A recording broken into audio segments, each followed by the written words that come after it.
Oke.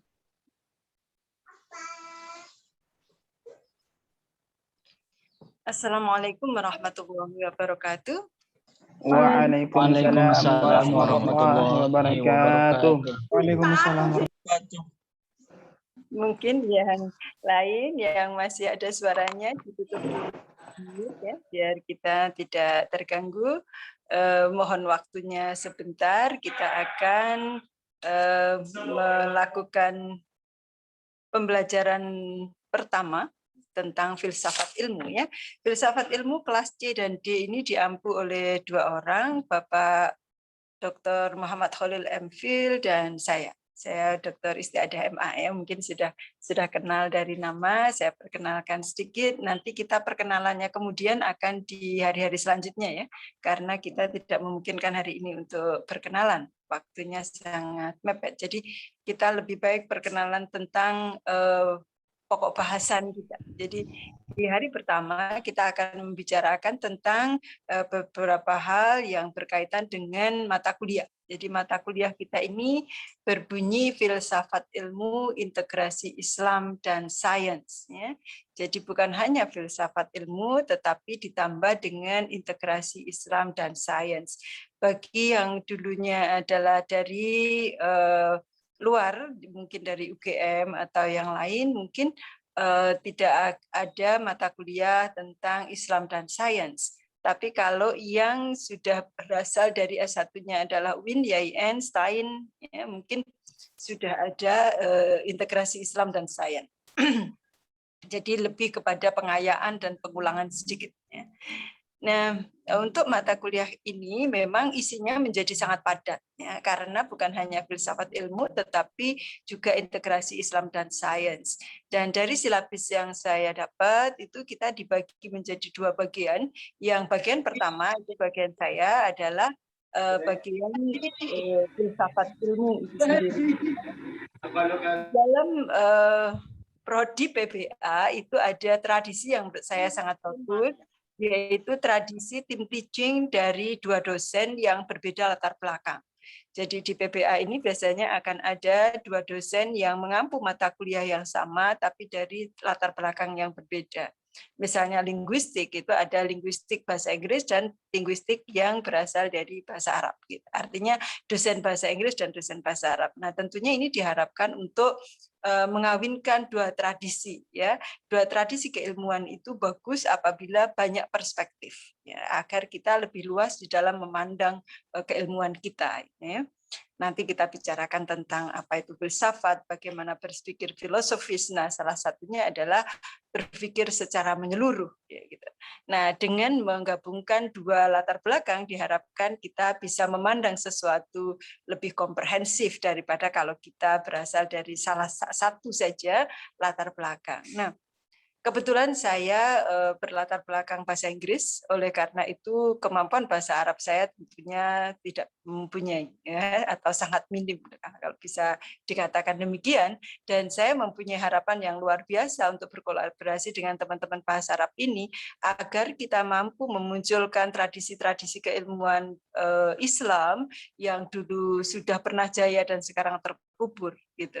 Nah, ini memang memerlukan orang yang mempunyai latar belakang yang berbeda. Mengapa demikian? Karena kita mengenal ada politik of science. Ya. Jadi di dalam dunia sains itu sendiri sebenarnya tidak netral. Nanti kita bicarakan dalam aksiologi filsafat ilmu bahwa ilmu pengetahuan itu sendiri tidak netral. Nah sekarang sudah banyak juga yang kemudian menyadari bahwa di dalam pembelajaran kita sekarang ini hampir semua ilmu yang kita kaji itu berasal dari Barat.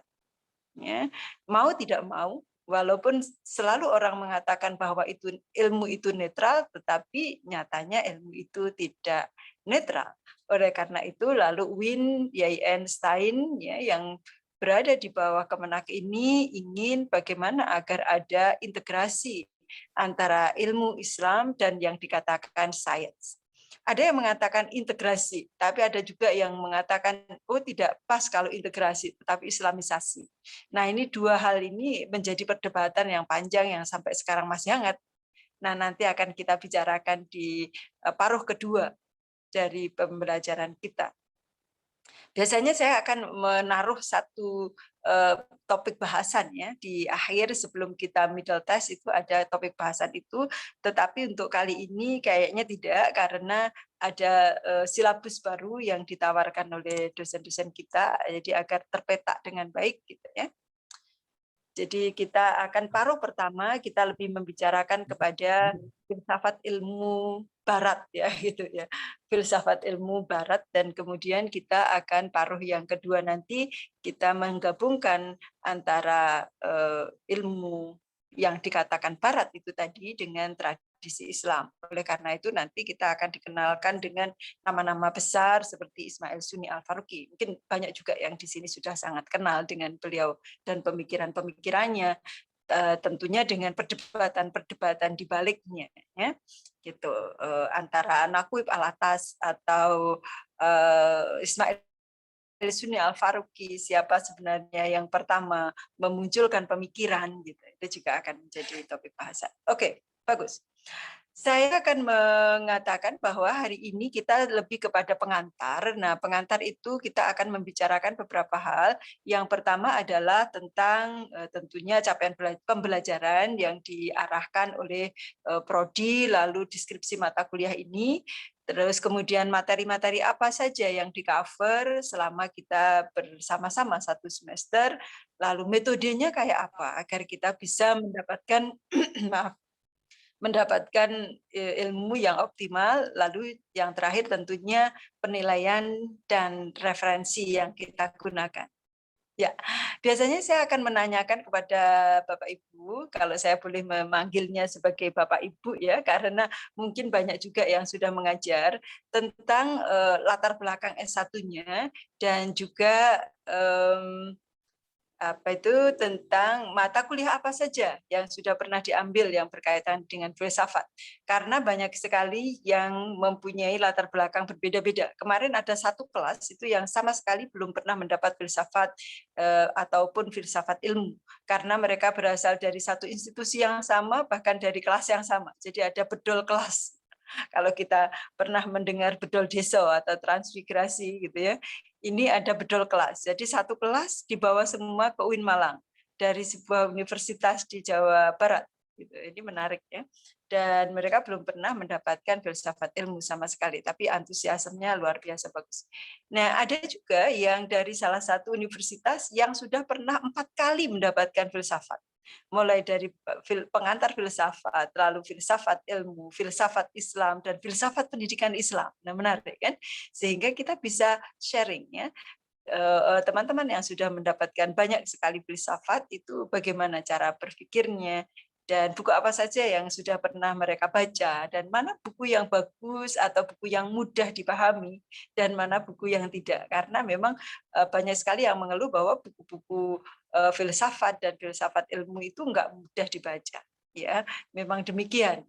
Dulu biasanya kita S1 kalau baca filsafat itu sebelum tidur untuk pengantar tidur aja gitu. Karena agar kita enggak insomnia, lebih cepat tidur kalau kita membaca filsafat karena puyeng langsung tidur gitu.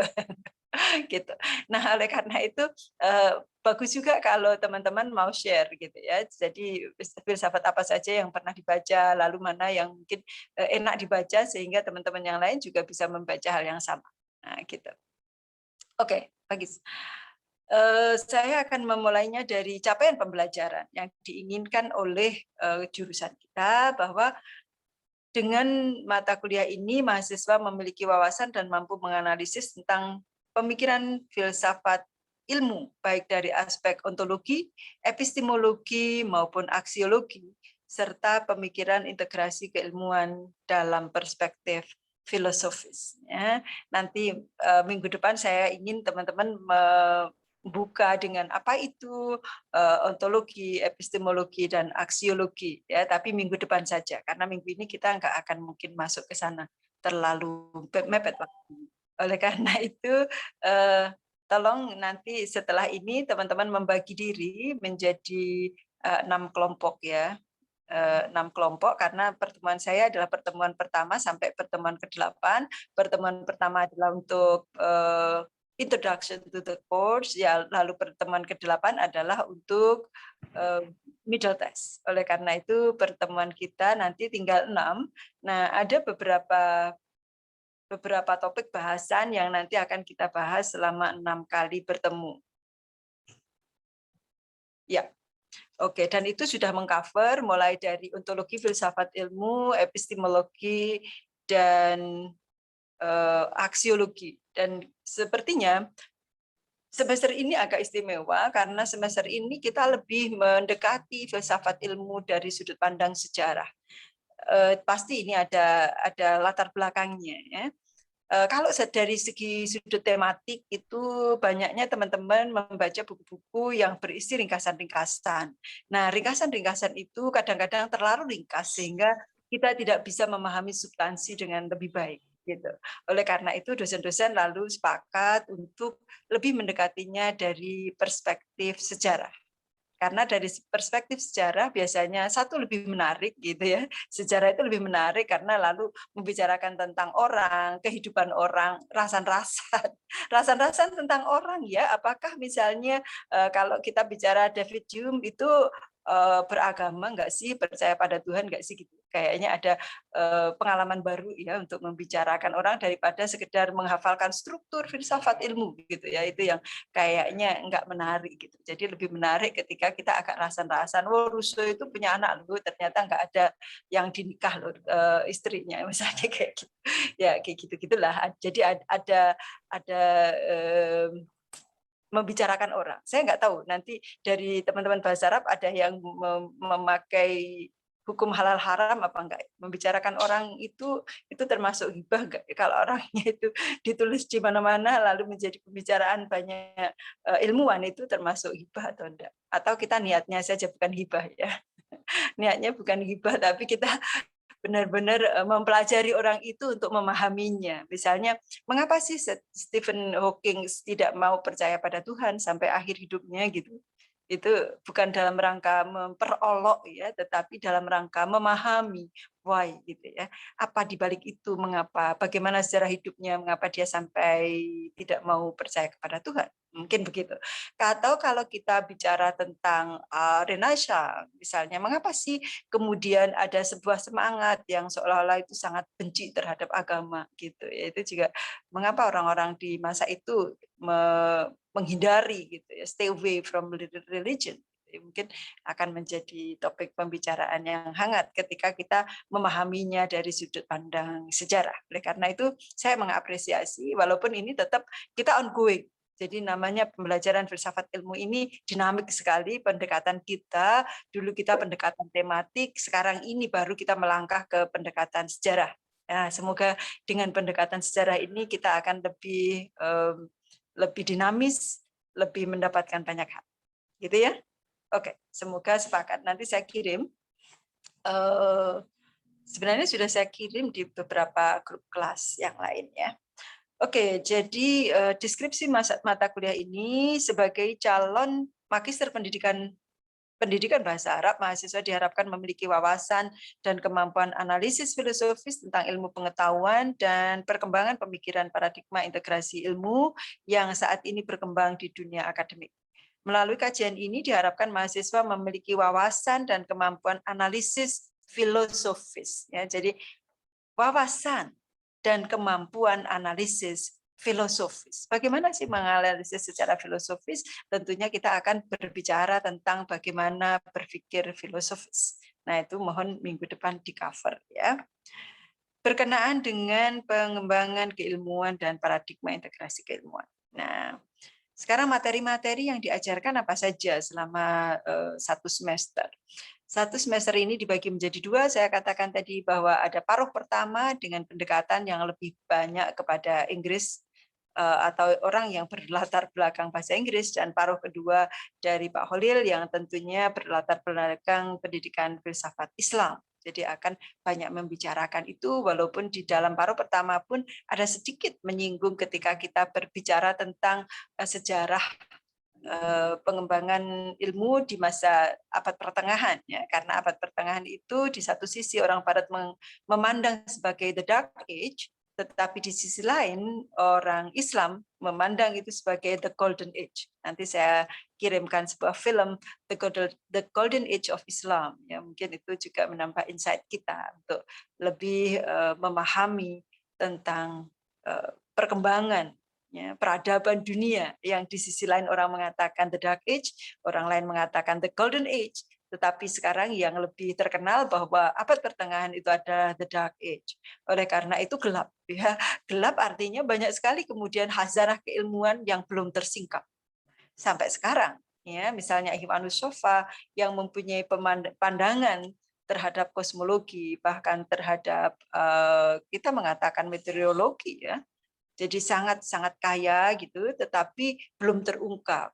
Nah, sekarang mulai diungkap oleh orang Barat. Kita takutnya diungkapnya lagi nanti oleh orang Barat dan kemudian kita ketinggalan. Kita yang mempunyai hazanah warisan keilmuan itu, tetapi dari dulu ditinggal-tinggal terus.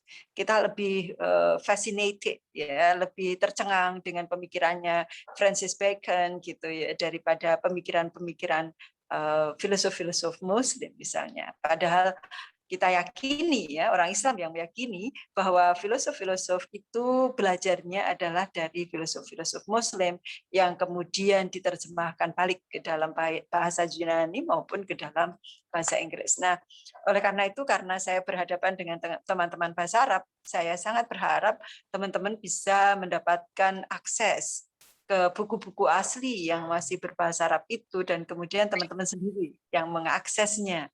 Jangan sampai didahului oleh orang lain. Karena kalau mengandalkan orang seperti yang berlatar belakang bahasa Inggris, tentunya menjadi 2 kali kerja, ya.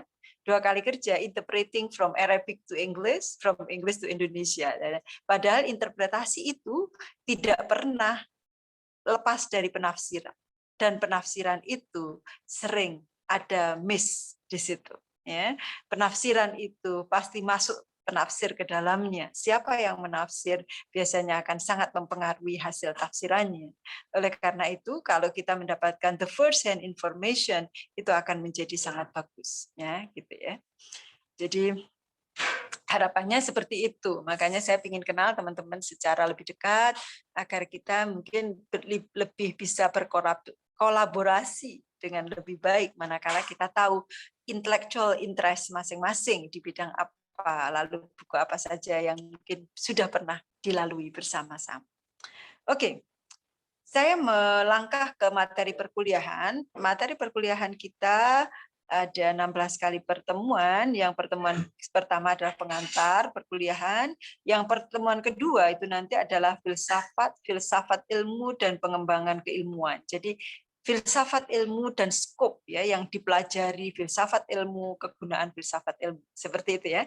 Jadi mohon nanti yang bagian pertama next week, ya, itu berbicara tentang filsafat, termasuk di dalamnya berpikir filosofis, lalu filsafat ilmu dan pengembangan keilmuan.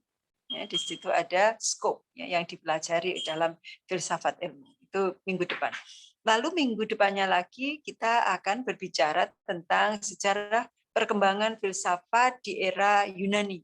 Nah, nanti tolong saya dibagi menjadi 2. Ada Yunani arkaik, ya, sebelum masa Socrates, Plato, dan Aristoteles. Itu sudah ada zaman Yunani arkaik. Mungkin dimulai dari, bolehlah memulai dari agak panjang sedikit tentang dewa-dewa, ya, agar kita bisa memahami orang Yunani dulu begitu, dan bagaimana kemudian orang membuat pembabakan peradaban manusia seperti Auguste Comte yang mengatakan bahwa pembabakan manusia itu pertama adalah mistik. Jadi mistik itu lalu dikatakan sebagai sesuatu babakan peradaban yang konotasinya negatif gitu, ya.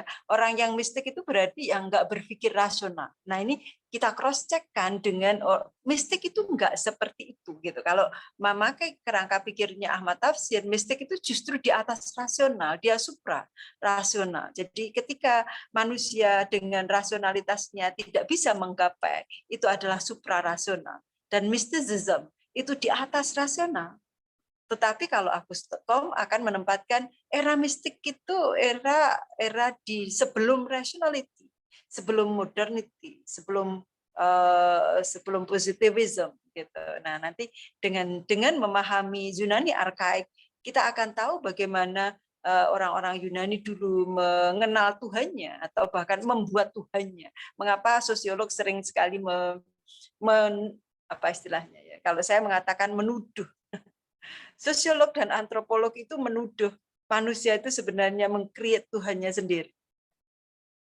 Anda boleh nggak suka, ya, boleh mendebat, tapi ayo didebat dengan cara ilmiah atau dengan debat ilmiah, bukan debat kusir, ya, agar orang yang ilmiah juga bisa memahami cara berpikir kita. Gitu.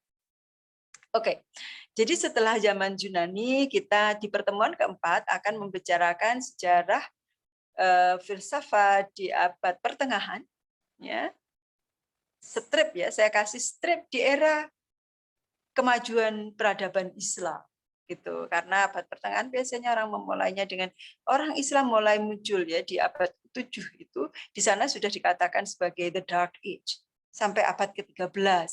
Nah, itu semuanya adalah abad di mana Nabi Muhammad mulai lahir gitu ya, abad ke-6 Masehi sampai abad ke-13 ketika kita sudah mulai mundur ya, mundur-mundurnya itu, kemudian muncullah Renaissance gitu ya, Renaissance. Nah, Renaissance itulah yang akan kita bicarakan di pertemuan kelima. Kita akan membicarakan perkembangan ilmu pengetahuan di zaman Renaissance, modern dan kontemporer. Jadi ada 3 hal yang agak penting banget ya, mulai dari Renaissance, modern dan kontemporer, karena disitulah keilmuan berkembang menjadi sangat pesat.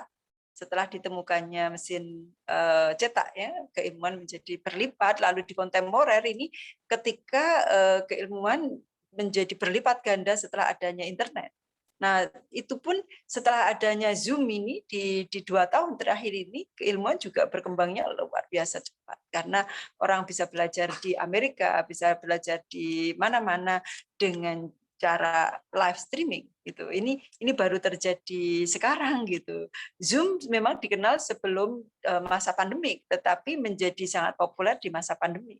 Dulu kita sering didorong-dorong untuk memakai e-learning ya di UIN, tetapi orang masih tidak beranjak memakai e-learning. Nah, setelah ada pandemi COVID-19, orang nggak bisa lagi lari dari e-learning. Nah, ternyata adanya e-learning, lalu Zoom, lalu webinar itu melipat gandakan ilmu pengetahuan cepat luar biasa. Makanya revolusi industri dari revolusi industri keempat dan kelima ini menjadi sangat cepat dibandingkan dengan revolusi industri ke-1 dan kedua misalnya, tentunya ya, menjadi percepatan, dan itu bisa jadi nanti ada revolusi industri yang ke-6 dalam waktu yang sangat dekat ini gitu. Bisa jadi demikian karena ini perkembangan ilmu dan teknologi menjadi luar biasa cepat. Nah, bagaimana orang Islam menanggapi itu semua? Jangan sampai kita hanya menjadi konsumer dan penonton, tetapi kita benar-benar bisa memainkan berlipat gandanya ilmu ini untuk mengembangkan keilmuan Islam. Dan saya yakin sekarang ini teman-teman yang dulunya berbasis pesantren, yang biasanya dianggap sebagai terbelakang, kumuh, bodoh gitu ya, ternyata sekarang menunjukkan dirinya menjadi pemain keilmuan yang luar biasa. Saya menikmati sekali teman-teman yang sekarang berada di luar negeri. Tadi pagi saya barusan ikut Zoom, di tengah-tengah saya mengajar itu, antara beberapa menit pergantian mengajar, saya bisa ikut Zoom kemana-mana, dan itu saya menikmati sekali adanya misalnya Pak Zuhairi Misrawi yang mau berangkat ke Timur Tengah sebagai duta besar, lalu ada Mbak Eva Khairinisa yang sekarang di ENU, lalu ada Mbak Etin Anwar yang ada di Amerika yang bisa berdialog dengan sangat mulus hanya dalam genggaman kita gitu ya. Jadi kita berharap teman-teman juga bisa menikmati perkembangan keilmuan yang luar biasa itu. Oke. Nah, saya tadi sampai di abad Renaissance ya, zaman Renaissance, modern dan kontemporer. Kita akan melanjutkan ke setelah itulah kita akan benar-benar melihat metode ilmiah gitu ya, dan cara kerja keilmuan. Walaupun di zaman-zaman itu saya harap terutama di zaman modern dan kontemporer kita sudah sedikit membicarakan tentang metode ilmiah, karena tentu disitulah kita akan dikenalkan dengan nama-nama, ya, nama-nama yang orang-orang besar yang membawa kelipatan ilmu pengetahuan itu, misalnya dari yang sangat rasionalis ke realis dan yang menggabungkan antara dua-duanya, misalnya ada Kant gitu ya. Lalu ada yang bertanya, kira-kira kuliahnya pakai Zoom atau tidak ya? Ya, saya jawab langsung, kuliahnya pakai Zoom. Insya Allah seperti itu ya. Kalau S2 itu memang full memakai Zoom. Kalau S1 hanya dibatasi 4 kali pertemuan saja yang memakai Zoom. Nanti tapi bolehlah kita bicarakan apa yang terbaik. Kalau misalnya awal-awal kita tidak memakai Zoom, ketika kita membicarakan secara sejarah, entahlah, nanti kita bicarakan kemudian ya. Oke. Lalu yang keenam itu tadi metode ilmiah ya, berarti kita sudah berbicara tentang epistemologi, kita akan melangkah ke aksiologi. Nah, di aksiologi biasanya saya ada 2 pertemuan, tapi karena ini waktunya sangat terbatas, kita hanya ada 1 pertemuan saja tentang peranan nilai dalam ilmu pengetahuan dan tanggung jawab ilmuwan. Nah, di sini tentu nanti kita berbicara sedikit tentang netralitas ilmu ya, dan ilmuwan. Gitu. Jadi apakah benar ilmu itu netral, apakah ilmuwan itu juga netral, atau malah seperti yang dipesankan oleh fenomenolog bahwa orang itu harus menunjukkan dirinya siapa, gitu. Intelektual interestnya bagaimana, kehidupan pribadinya kayak apa kalau mau diomongkan, karena itu akan mewarnai pemikiran kita, mau nggak mau. Tulisan kita akan kebaca kok, orang yang liberal, orang yang ortodoks itu akan kebaca dari tulisan. Tetapi kalau kita peneliti, lebih baik bahwa kita dari awal sudah menjelaskan siapa kita. Dan mungkin bias asumtif kita, gitu, karena manusia pasti mempunyai keterbatasan. Oleh karena itu keterbatasan di dalam penelitian juga harus diomongkan secara frank, secara apa istilahnya, lugas gitu ya, agar orang lain bisa memahami siapa kita dan mengapa kita mengatakan yang demikian. Oke, mungkin sampai di situ itu bagian saya, karena nanti diakhiri di yang ke-8 adalah middle test. Nah, icip-icip untuk yang bagian 9 sampai 16 mungkin saya bacakan sedikit, tapi ini bisa jadi nanti akan diganti oleh pengampunya ya. Jadi yang di sini ada ilmu pengetahuan dalam perspektif Al-Qur'an, pemikiran Islamisasi pengetahuan menurut Naqib Al-Atas, lalu menurut Raji Al-Faruqi, lalu kritis atas Islamisasi pengetahuan dari Ziauddin Sardan dan Fazlur Rahman, lalu pengilmuan Islam menurut Kunto Wijoyo, pribumisasi Islam menurut Abdurrahman Wahid, paradigma integrasi ilmu model jaring-jaring laba-laba, Twin Tower, dan yang kita punya di UIN Malang adalah pohon ilmu. Ya, mungkin itu boleh dikenalkan, itu nanti di 15. Lalu implementasi paradigma integrasi ilmu dalam kurikulum sekolah, pesantren, dan madrasah. Mungkin juga bagaimana integrasi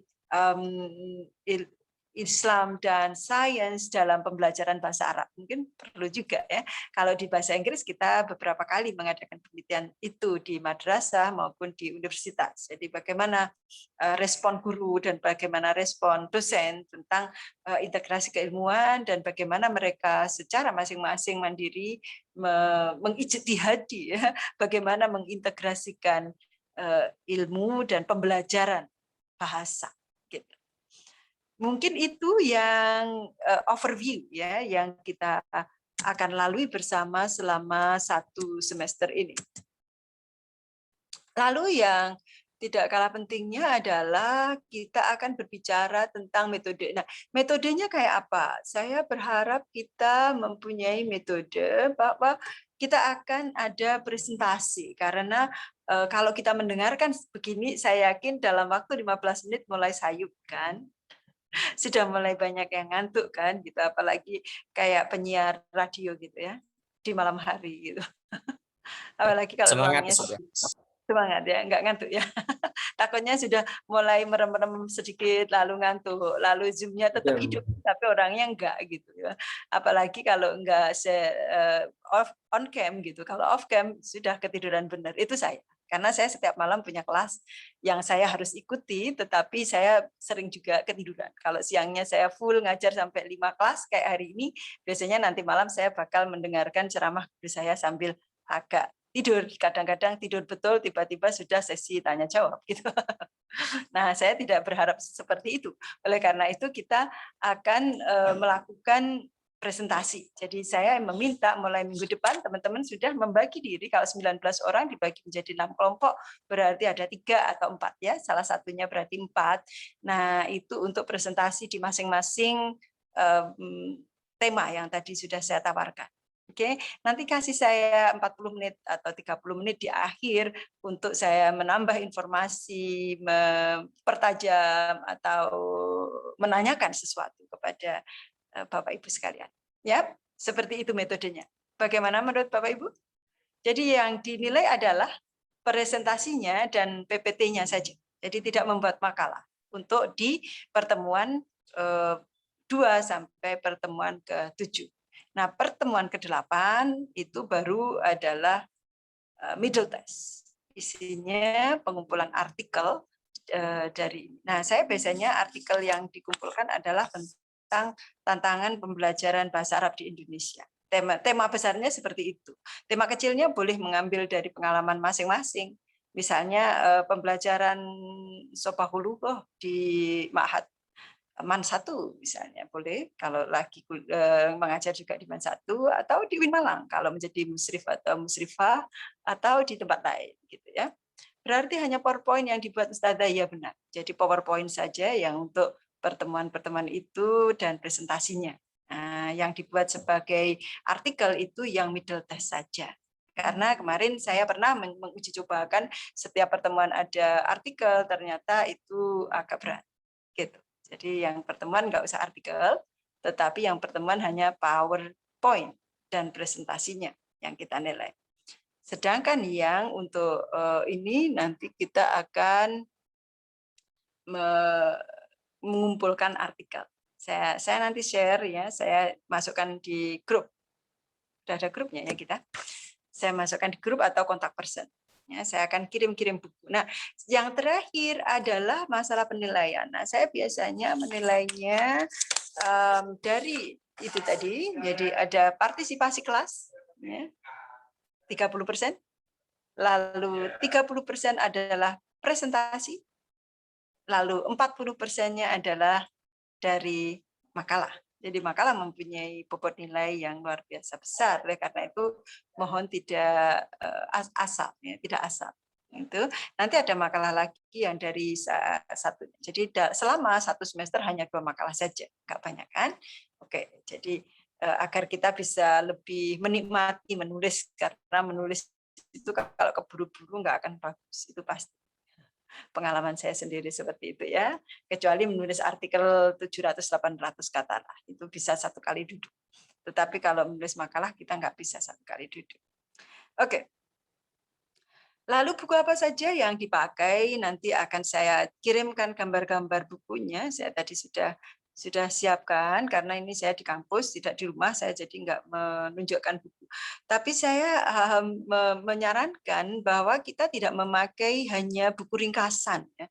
Dulu saya pernah ketika tematik teman-teman banyak yang memakai buku ringkasan-ringkasan. Ringkasan itu artinya bahwa satu buku isinya macam-macam gitu. Nah itu ternyata biasanya sangat ringkas, karena terlalu ringkas kadang sulit dipahami. Jadi misalnya bukunya Surajio, lalu Nunu Burhanuddin, jadi buku-buku yang berjudul filsafat ilmu itu kadang-kadang terlalu ringkas. Saya nggak menafikan ya, kadang terlalu ringkas. Oleh karena itu, apalagi sekarang ini pendekatannya lebih kepada pendekatan sejarah, saya akan menyarankan Anda untuk membaca yang misalnya seperti History of Western Philosophy. Kalau punya yang itu akan sangat bagus, itu tulisannya Bertrand Russell, tapi itu lebih dari 1000 halamannya. Apa tadi namanya? History. Ya, sejarah filsafat barat itu sudah dijual di Indonesia lewat Shopee, juga bisa dibeli. Saya belinya juga online kayaknya, iya, walaupun tebel banget. Lalu ada yang suka novel, itu bisa memakai novelnya Dunia Sofi. Itu juga isinya adalah sejarah filsafat barat ya. tapi tebal juga sekitar 800 halaman ya, Dunia Sofi. Nah, yang ringkas tapi manis banget itu saya suka tulisannya Franciscus Budi Hardiman. Nah, itu buku yang murah banget sekarang di Shopee, nggak tahu apakah itu bajakan. Bisa jadi bajakan ya, karena kok murah banget bukunya, nggak sampai 30.000. Nah, itu bisa segera dibeli karena tulisan itu yang paling manis menurut saya ya. Yang paling manis banget itu, yang satu buku manis banget, penulisannya sangat gampang dipahami, lalu model cerita-cerita begitu gitu. Jadi enak banget dibaca. Maaf, Saudara, judulnya apa? Judulnya sudah, nanti saya kirim semuanya. Sudah saya foto semua. Daripada ditulis, mending nanti saya kirimkan saja. Sudah saya fotokan semua. Yang selanjutnya adalah ada dua judul dari K. Bertens, itu yang filsafat Prancis dan Inggris, lalu ada filsafat, itu ada dua sejarah filsafat Barat, ya, dua volume, ya, volume 1 dan volume 2 itu juga sudah diterjemahkan, boleh dibeli. Lalu yang buku filsafat ilmu sangat spektakuler yang biasanya dipakai untuk semua mahasiswa S1, itu bukunya Yuyun Suryo Sumantri. Masih punya ya? Masih ya mungkin. Nah, itu perlu dibaca ulang, itu tetap manis kok, tetap manis walaupun tidak terlalu mudah, apalagi yang nggak suka angka seperti saya ya. Itu kalau sudah mereka berbicara tentang matematika gitu ya, itu menjadi tidak menarik, tetapi di tempat-tempat yang lain dia sangat menarik. Nah, buku filsafat ilmu yang menurut saya juga sangat menarik adalah tulisannya Ahmad Tafsir. Ahmad Tafsir menurut saya selalu menarik karena dia gaya berceritanya beda. Dan seperti yang saya katakan tadi, karena Ahmad Tafsir membagi pengetahuan menjadi 3, pengetahuan sains, pengetahuan filsafat, dan pengetahuan mistis. Nah, ini yang di sini saya cross check. Saya crash ya, saya crashkan, saya tabrakkan dengan pemikirannya Auguste Comte tentang mysticism ya, tentang dunia mistik yang orang barat memandang dunia mistik itu menjadi yang terbelakang gitu. Padahal kalau kita memandang dunia mistik justru yang sangat futuristik, yang sangat mendalam karena dunia tasawuf berada di situ. Karena tasawuf itu sudah above philosophy ya.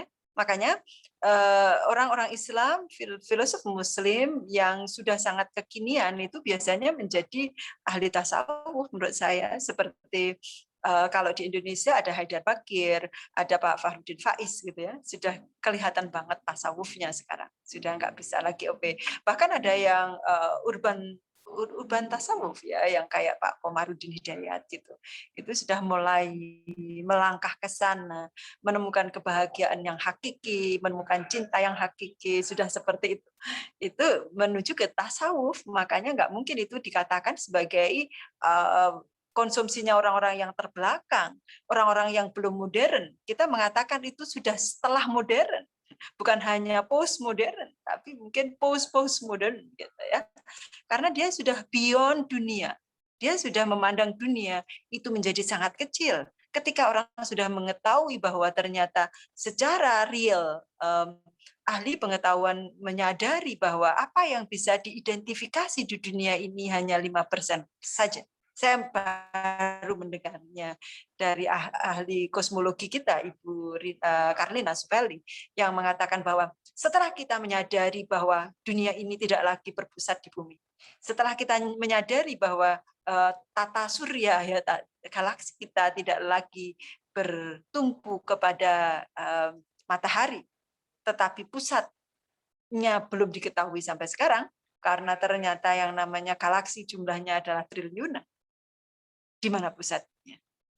Lalu kita baru menyadari bahwa yang teridentifikasi oleh ilmuwan dari zaman dulu sampai sekarang itu masih hanya 5% saja.